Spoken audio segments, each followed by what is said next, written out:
আমরা এখন খ নাম্বারটা সলভ করি। বিক্রয় কর্মী সবগুলো কলা বিক্রয় করলে শতকরা কত লাভ বা ক্ষতি হবে, সবগুলো করার কথা বলছে। তাহলে আমরা এখান থেকে আবার শুরু করি।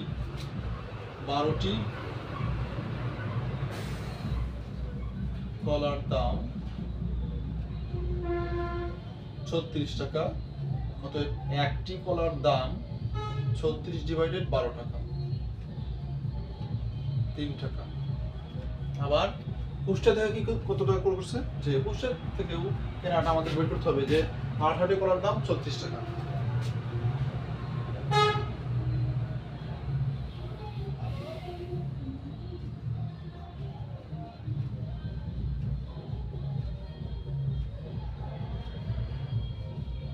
অতএব একটি কলার দাম 36 ভাগ 18 বা 2 টাকা।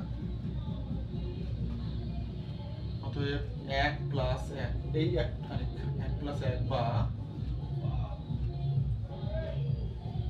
2টি কলার দাম সমান সমান 3 যোগ 2 বা 5 টাকা। তারপর আবার এখানে বলা আছে ব্যবসায়ী বিক্রয় কর্মী 36 টাকায় 15টি দরে তা বিক্রয় করলেন। তাহলে আমরা এটাও বের করে ফেলি যে আবার 15টি কলার বিক্রয় মূল্য 36 টাকা।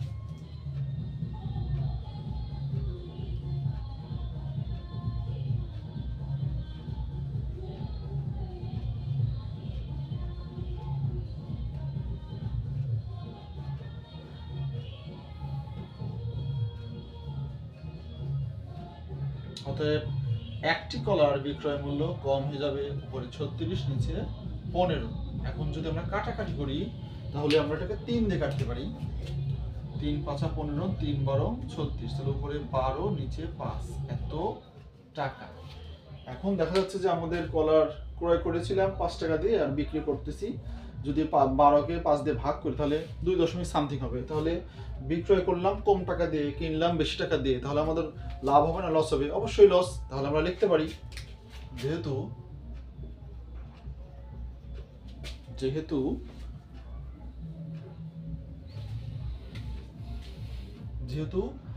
বিক্রয় মূল্য অপেক্ষা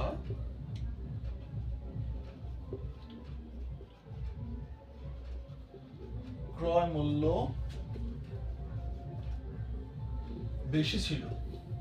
বেশি তাই ক্ষতি হয়েছে।